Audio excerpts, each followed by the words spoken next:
Gunsmoke, brought to you by Chesterfield, America's most popular two-way cigarette. What a pair. Chesterfield King Size at the new low price. Chesterfield Regular. Around Dodge City and in the territory on West, there's just one way to handle the killers and the spoilers, and that's with a U.S. Marshal and the smell of Gunsmoke.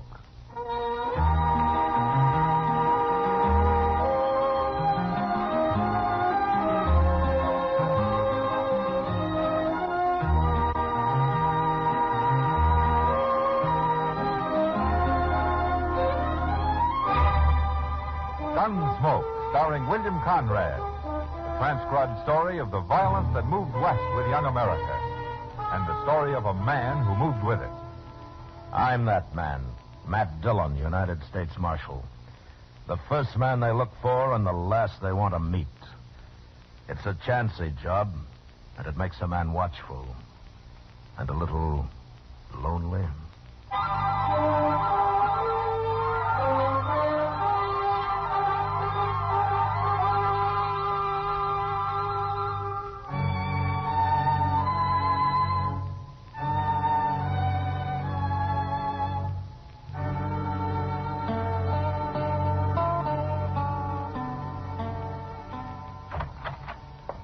Good morning, Matt. Chester. Hello, Doc. Oh, what are you doing up so early, Doc? Early? It's almost noon. Well, that's early for some people. Oh, early for some people. I didn't come here to get into any personal arguments, Matt. I want to borrow one of your shotguns. Borrow a shotgun? Well, who do you think you are, Doc Holliday? All righty, I've asked you nice. Now I'll just help myself. Good. It's loaded. But I'll need more than these 2 shells. Where do you keep them? Well, fetch him a handful, Chester. Yes, sir. Yeah, it's at least a handful. No telling what I might run into. Here you are. What's the matter? Don't you trust your aim, Doc? Or are you planning to blow up a whole lot of people? None of your business, but I have to go up the river to Pierceville for a week or so, and I thought I might bag a few quail and prairie chicken along the way. Well, that won't make very good eating, Doc. Oh, is that so? And why not? Well, all you're going to get's feathers. Oh, I'm going to get what? We don't keep those guns here to shoot birds with, you know. Yeah. Oh, for the... Here, Chester, give me some decent ammunition, will you? Well, you didn't say what you wanted it for, Doc. Do I have to explain I'm not a murderer? This the U.S. Marshal's office? Yeah, that's right. Come on in, mister. I got something to tell you, Marshal. Okay. First, you better say my name. It's Emmett Dooley. All right, Dooley. Now, for what I got to tell you. I've been skinning hides, Marshal, working for a buffalo hunter named Culprit. You know him? No, I don't. Well, there was this Culprit and his partner Faber and me and the cook. Nobody knows the cook's name. We just call him the cook. And we was camped up the Arkansas River at Turkey Bend. You know where that is? Yeah, I know. Well, sir, Culprit, he broke out some whiskey night before last, and we all took to drinking it. And, Marshal, it's a bad thing, but when I drink whiskey, I get kind of senseless. Well, most men do, Dooley. Not like me. I go crazy wild. You won't believe it to look at me, Marshal, but I'm a dangerous man when I'm drinking whiskey. I see. Well, what happened the other night? That fella Faber I was telling you about, Yeah? I killed him, Marshal. You did? Yes, sir. I shot and killed him. I don't know why I did it, except that I was senseless drunk on that whiskey. I don't even remember doing it, Marshal, but when I come to next morning, them other fellas told me about it. They'd already buried him. They showed me his grave. Poor old Faber. I feel awful bad I did it. Dooley, most men, when they kill somebody, don't come tell the law about it. Why did you? I never killed nobody before, Marshal, and I can't have shooting Faber on my mind. I had to come. Well, where are the rest of these people? Culprit and the cook. Oh, they went off onto the prairie somewhere hunting buffalo. I got no idea where they are. Well, you going to hang me, Marshal? No, I don't hang men. Well, then what I come here for? You the law, ain't you? Look, Dooley, nobody gets hung before they get tried. And I can't send you up for trial unless I see the body of the man you killed. But I told you, Marshal, it was Faber I killed. Okay, it was Faber, but I gotta testify that a crime has been committed, and the law reads I can't do that without seeing the body. You calling me a liar? No, I'm not calling you a liar. And I don't understand none of this. Well, don't you worry about it, Dooley. I'll take care of it. How? I'll ride out to Turkey Bend and find the grave. Oh, I wouldn't do that, Marshal. No, sir, not in this weather. Well, I don't have to bring him into Dodge, Dooley. I can leave him buried there. Oh. Oh, well, I'll go with you. No, you won't. It's a bad enough trip as it is. You don't like me because I'm a murderer. I like you fine, Dooley. I mean... Chester, will you lock him up?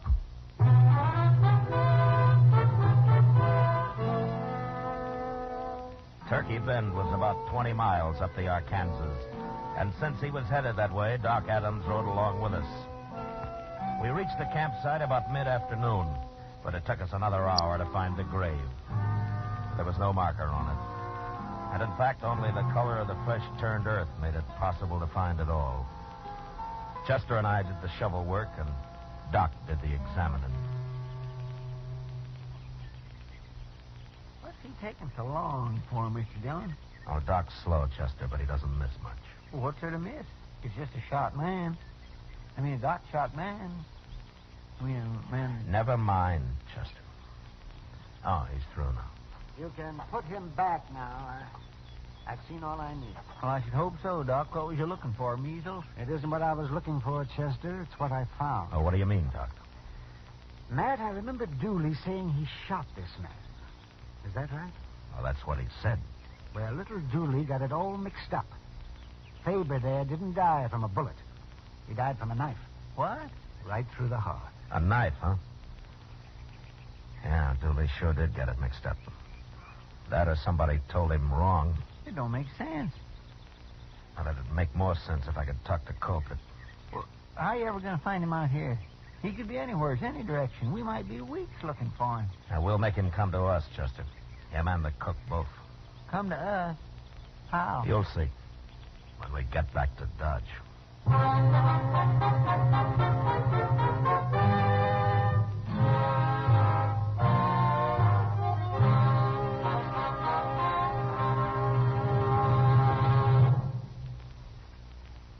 Almost 100 years ago, Charles Kingsley wrote that tobacco is a lone man's companion, a bachelor's friend, a hungry man's food, a sad man's cordial, a wakeful man's sleep, and a chilly man's fire. These words describe what Chesterfield means to millions of smokers today. You and I smoke for relaxation, for comfort, for satisfaction. And in the whole wide world, no cigarette satisfies like a Chesterfield. Only Chesterfield has the right combination of the world's best tobaccos. Tobaccos that are highest in quality, low in nicotine. Best for you. Get a carton of Chesterfield today. Chesterfield Regular. Chesterfield King Size. Both at the same price in most places.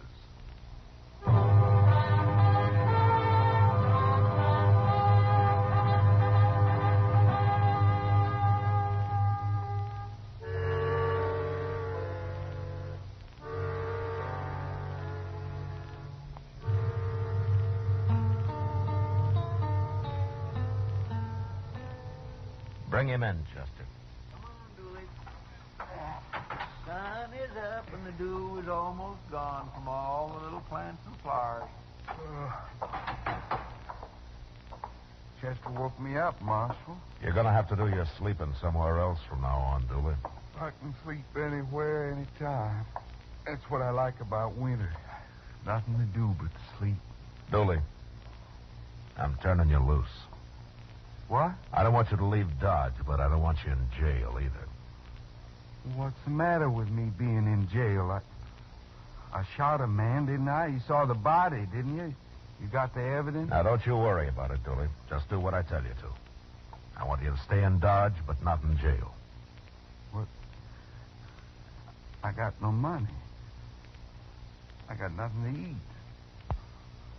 I got no place to sleep. I'm a buffalo skinner. How am I going to get a job in Dodge? Here, Dooley. Here's $10. Now, you can live on that fine. No. Now, go on, take it. Well, okay. But I'm not a man to borrow money. Now, you're doing me a favor. I should have made culprit pay me off. Like you said, it didn't make sense. Me being in jail, I couldn't spend nothing. They may pay you off yet, Dooley. What? No, never mind. But look, if I catch you drinking that money, I'm going to take it away from you and you'll starve. Oh, I won't be drinking, Marshal. Didn't I tell you how crazy and dangerous I am when I drink whiskey? No, sir, I won't do that. Good. Now, if anybody asks you why you're not in jail, tell them I said I'm waiting for something. Waiting for what? Well, say I didn't tell you. And one other thing. Don't you tell anybody we rode out and found Faber's body. Don't tell anybody at all. Just forget about that. I'm all mixed up, Marshal. Am I still under arrest? No, Dooley. Now, why don't you go on and get out of here? I got work to do, huh? Can I come see you sometime? You and Chester? Sure, of course you can. But I don't want you hanging around here all day. Okay. I won't. Just once in a while. I wouldn't feel right otherwise, Marshal. Me being a murderer and all. So long. So long, Dooley. Bye, Dooley.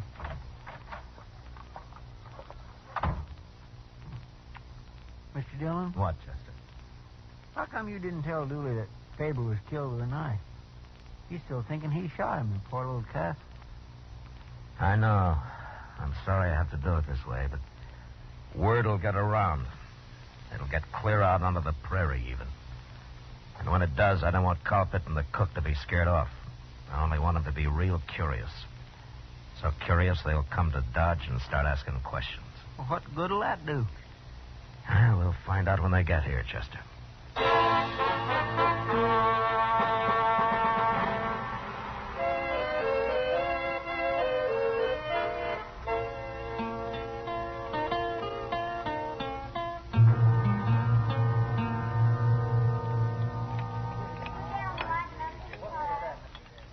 Sugar, Mr. Dillon?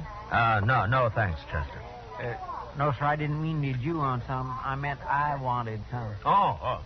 Yeah. Thank you. Yeah. Coffee's mighty black tonight. Chester, you know, sugar is not going to change the color of the coffee. No, sir, but it sure sweetens it up. Yeah. Well, look at there. It's Dooley. Huh?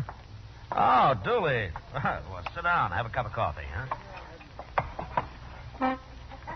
Well, ain't you going to say hello, Dooley? I can't stand it no more. You gotta help me. Oh, what's the matter, Dooley? What's troubling you? 2 days. I've been out of jail 2 days. I can't go to another one, Marshal.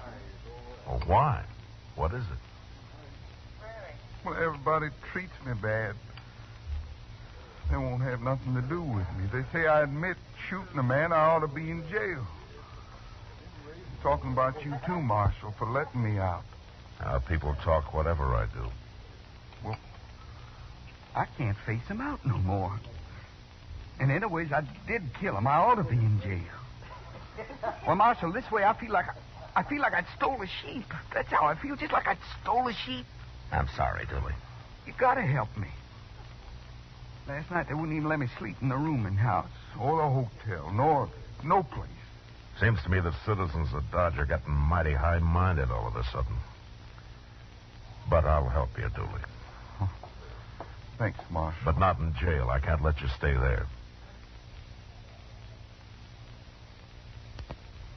But there's a shack out back of the jail that belongs to Doc. He stores some stuff in it. Say, that's a nighty. And I'll give you some blankets, Dooley. We got plenty of them around. Doc might find me shooting you something. Oh, no, he won't do that. He won't be back for a week or more. Anyway, he'll be glad you're using the place. Well, can I stay in it all day, too? Sure you can. And if you'll show yourself somewhere every now and then, you know?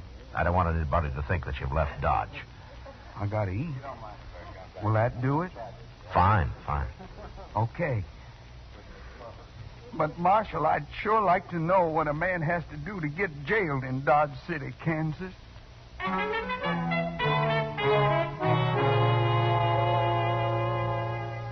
I don't know what Dooley did to pass the time, but for the next few days he hid day and night in Doc's shack back of the jail and came out only to eat a meal in a restaurant now and then. I felt sorry for him, but I'd have felt sorrier if he'd been hung for a crime I knew he was innocent of. A week passed and nothing happened until one day when I went into the general store after a new watch chain I'd ordered.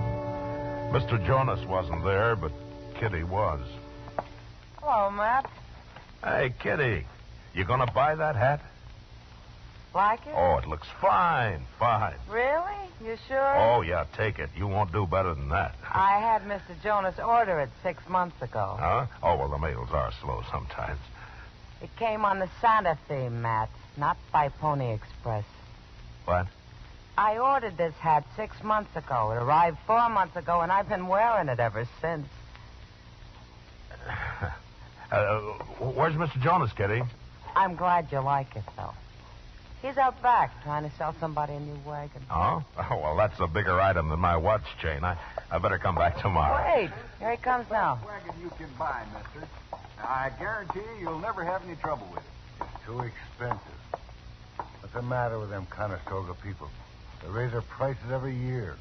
Now, I'll tell you what I'll do. If I don't sell that wagon by noon tomorrow, you can have it $50 off. You mean that? You have my word, noon tomorrow. Well, I'm camped down on the river, right where the cottonwoods begin. Suppose you drive it out there at noon. No. If you want it, you'll have to pick it up here. I got only one man in my camp, my cook. That's why I asked. Where are the rest of your men? Dead or gone. But I'll be picking up a new crew before I head out again. Hey, you shouldn't have any trouble finding hide skinners around here. I'll do it tomorrow when I come in for the wagon. Oh, by the way, I heard there's a friend of mine in town, a fellow called Dooley. You know where I could find him? Well, no, I don't. But here's the man to ask. I don't know any Dooley. I never even heard of him. What? I'd like to get my watch chain, though. Has it come in yet? Well, yes, but We've been waiting half an hour, Mr. Jonas. Aren't you ever going to be through with him? Don't get in a fret, lady. He's through now. See you at noon tomorrow, storekeeper. Sure. Oh, thanks, Kitty. Sure, Matt. Now, what is this all about, Marshal? Mr. Jonas, that man's name is Colpit. I've been waiting a long time for him to get here. Oh, now I understand. It was his partner Dooley killed. That's why he was saying he's running his outfit alone now that he's got all the money. Is that what he said? Yes, and he also said something about taking care of the law here before he left. Of course, I didn't think anything about it at the time. Lots of men talk like that. Yeah, I guess they do. But, Colpit may mean it.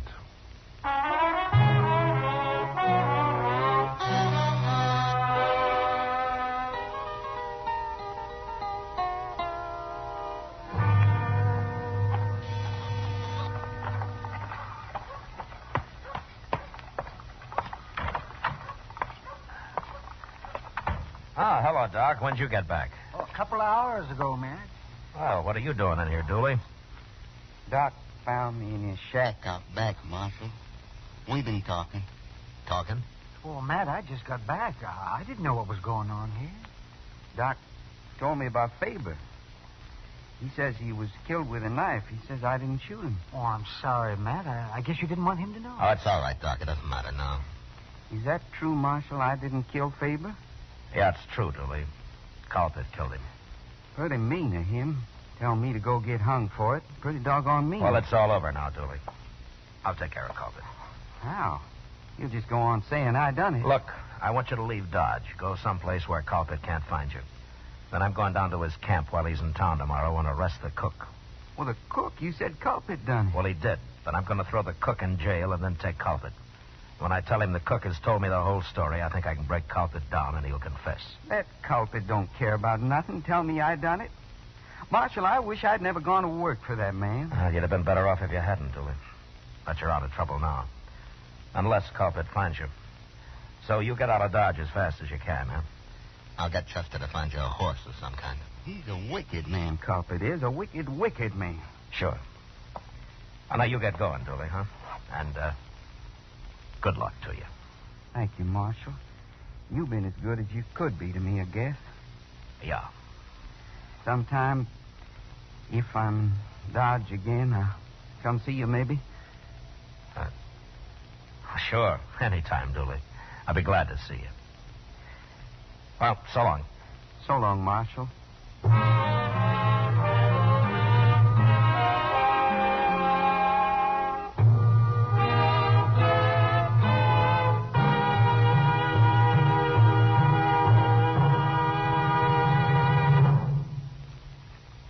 There are more than 60 million cigarette smokers in America who smoke many brands. In choosing your cigarette, be sure to remember this. You will like Chesterfield best because only Chesterfield has the right combination of the world's best tobaccos. Tobaccos that are highest in quality, low in nicotine. Best for you. You and I smoke for relaxation, for comfort, for satisfaction. And in the whole wide world, no cigarette satisfies like a Chesterfield. You smoke with the greatest possible pleasure when your cigarette is Chesterfield, the right combination of the world's best tobaccos. Yes, these 6 words, highest in quality, low in nicotine, mean Chesterfield is best for you. Buy 'em king size. Get a carton of Chesterfield today. Chesterfield regular, Chesterfield king size. Both at the same price in most places.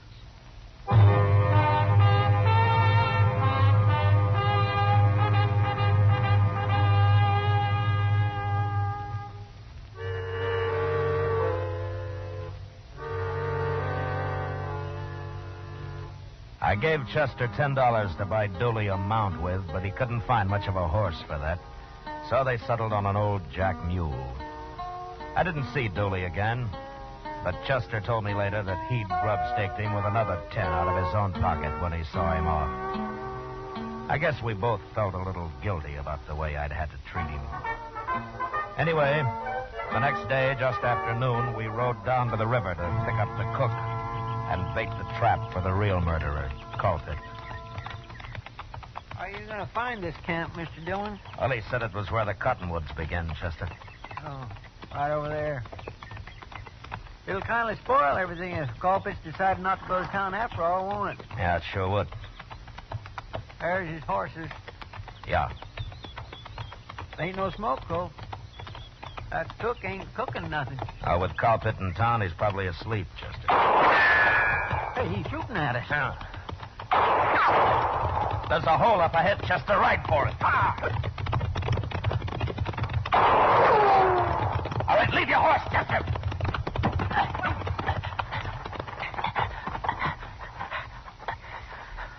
I told you Culprit didn't go in town, Mr. Dill. Culprit's a buffalo hunter, Chester. He couldn't miss at that range with his eyes closed. That's the cook. Oh, what's the cook shooting at us for? Well, I'll ask him. What's the matter with you? You drunk? I'm drunk. I'm crazy wild drunk. It's Dooley. Dooley, stop it. It's Marshal Dillon and Chester. I know who it is. I'm going to kill you, too. Kill us, too? I don't kill Culprit and the cook with a sharp rifle, and I'm going to kill you. Culprit was lying about me killing Faber. I never killed nobody in my life before, but I'm starting now. Oh, it's that $10 I give him. He must have gone and drunk it up. Yeah. Dooley, I know you're drunk, but we're going to sit here in this hole till you sober up. Do you hear me? I ain't going to sober up. I'm going to kill people. You can't stay drunk forever. We'll wait you out. Come on out of there.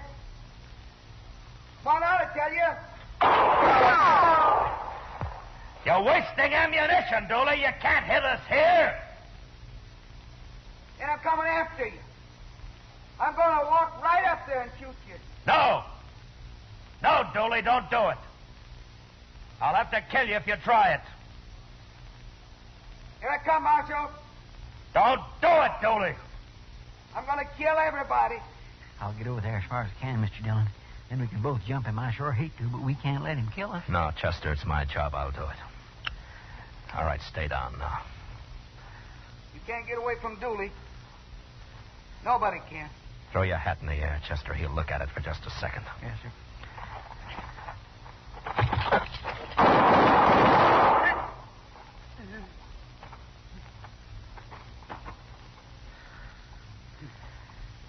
Oh, that's it, Chester. Come on.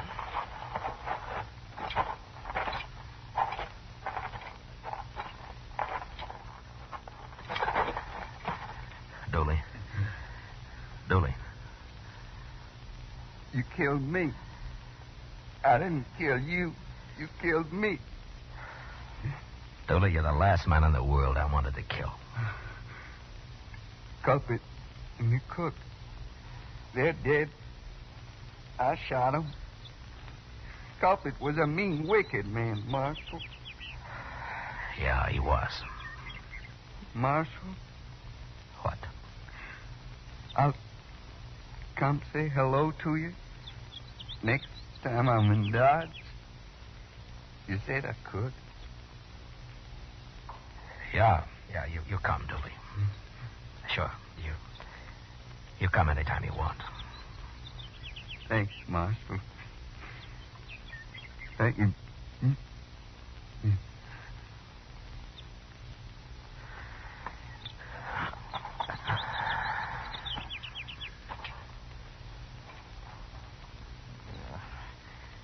Oh, Mr. Dillon, that's terrible. But you must feel even worse than I do. Oh, I mean... Well, Never mind the talk, Chester. Now, let's get busy. We got 3 men to bury.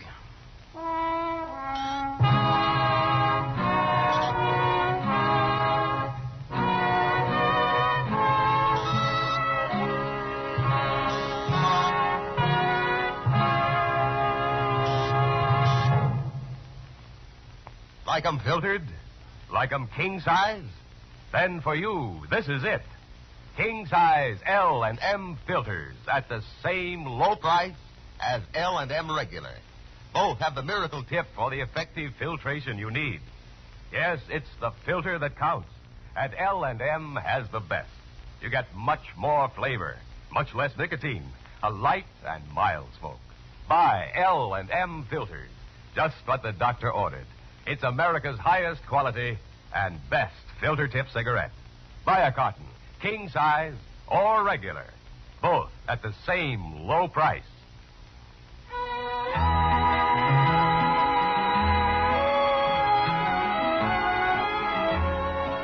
Gunsmoke, produced and directed by Norman Macdonnell, stars William Conrad as Matt Dillon, U.S. Marshal. Tonight's story was specially written for Gunsmoke by John Meston, with music composed and conducted by Rex Corey. Featured in the cast were Vic Perrin, Harry Bartell, and James Nusser. Harley Bear as Chester, Howard McNear as Doc, and Georgia Ellis as Kitty. Join us again next week as Matt Dillon, U.S. Marshal, fights to bring law and order out of the wild violence of the West in Gunsmoke. Listen to Dragnet Radio at its new time, a half hour earlier, Tuesday night on another network. And remember, next week at this same time, Chesterfield will bring you another transcribed story of the Western frontier on Gunsmoke. Over the CBS Radio Network.